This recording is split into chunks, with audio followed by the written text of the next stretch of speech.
April 9th, Norway invaded. The Battle of the Continent becomes Europe's total war. 1 month later, Holland falls. Beloved Queen Wilhelmina seeks refuge abroad.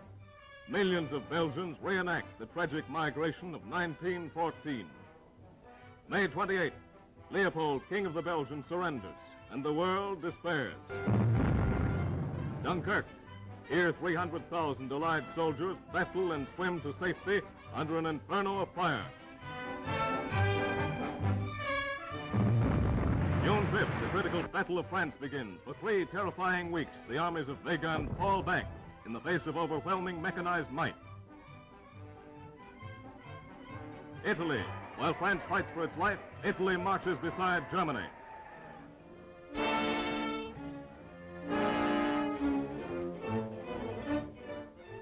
Six weeks after Holland and Belgium were crushed, tragic history is enacted at Compiègne. The image of General Foch watches as another conqueror arrives. He boards the same railroad car where Foch himself gave the armistice terms to the defeated Germany of 1918. These Nazi officials come with different emotions than those other Germans 22 years before. This time, French plenipotentiaries, seeking terms instead of giving them, arrive to learn the fate of their republic.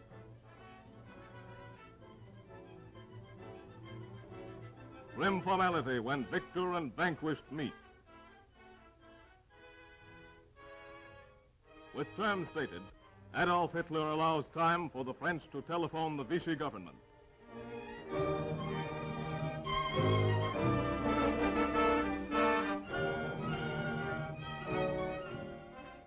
Solemnly, silently, the French delegates follow for conference with the man who became Premier of France only 6 days before.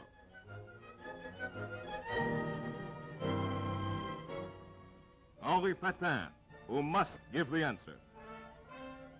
Weighted hearts return to the historic car, bearing their fateful message.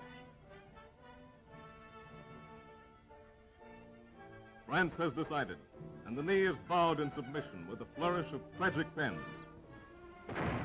War spreads eastward. Britain's fleet blasts the port of Berbera in Somaliland.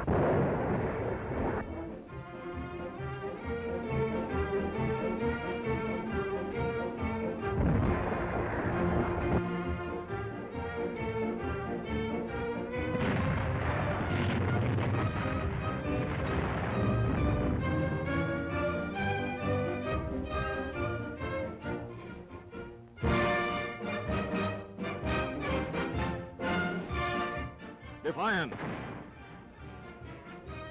alertness, strength, courage.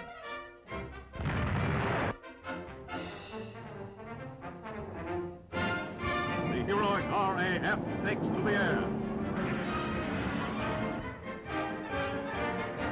Another German plane meets its master. Convoyed merchantmen brave constant danger from the skies. Each ship becomes a target for the raiders' bomb. Each ship is set on getting supplies safely to Englishmen, to Welshmen, to Scots, to all ashore.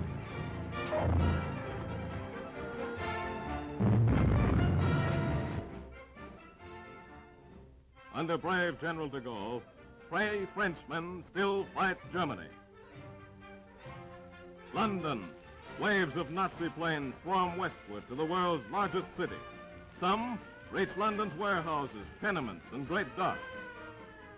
Londoners take to shelter, unafraid. Old and young, their spirit undismayed.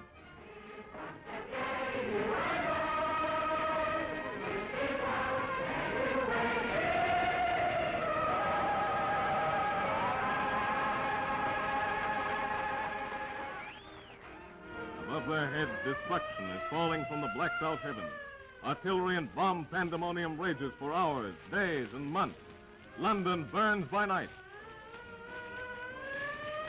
But daylight finds undaunted grit and confidence as the job of digging out proceeds.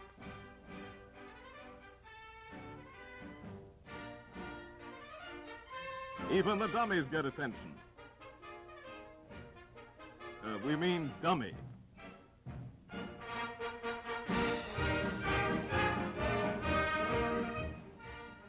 Buckingham Palace, symbol of empire, residence of Britain's monarchs, does not escape the Nazi reign of steel.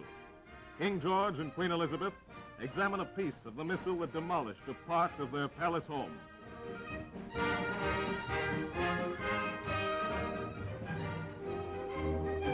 St. Paul's Cathedral, where royalty and commoner worshipped, also suffered. A bomb pierces the roof, destroys an altar, but spares other treasured monuments. The heroic RAF takes an ever-increasing toll. Nazi planes have fallen on English soil by the thousands.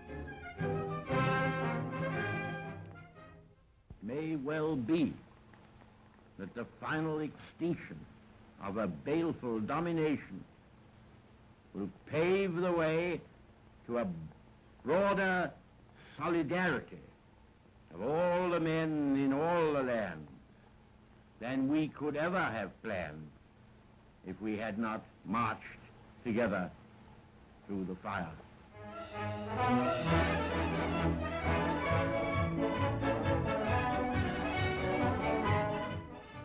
Aid to Britain short of war.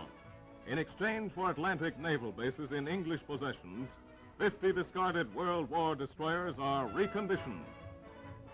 At a Canadian port, Americans transfer the sorely needed warcraft.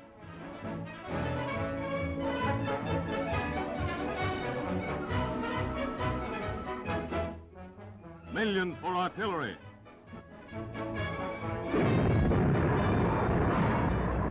Millions for tanks and anti-tank guns.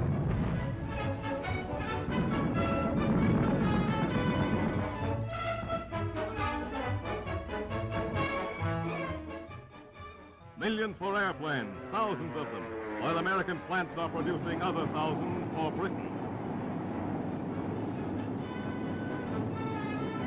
American Army airmen were the first to experiment with parachutes for war years before Russia and Germany made use of them in actual conflict.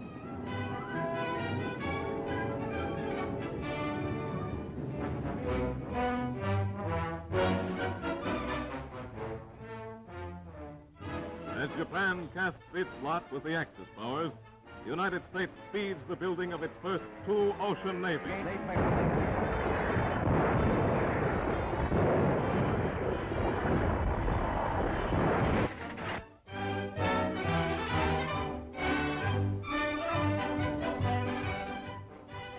With the stroke of a pen, President Roosevelt sets in motion the nation's machinery for drafting all men between the ages of 21 and 35. October 16th. On this day, millions of American youth in every corner of the nation register for military service. History repeats itself. A World War drama is reenacted.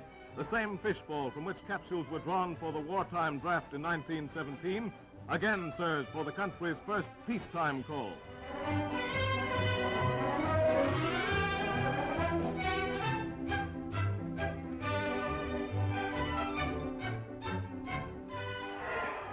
America throbs to the beat of the most startling presidential campaign in many decades.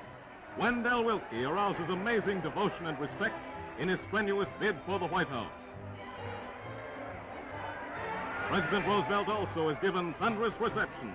For the first time in history, a president of the United States is re-elected for a third term.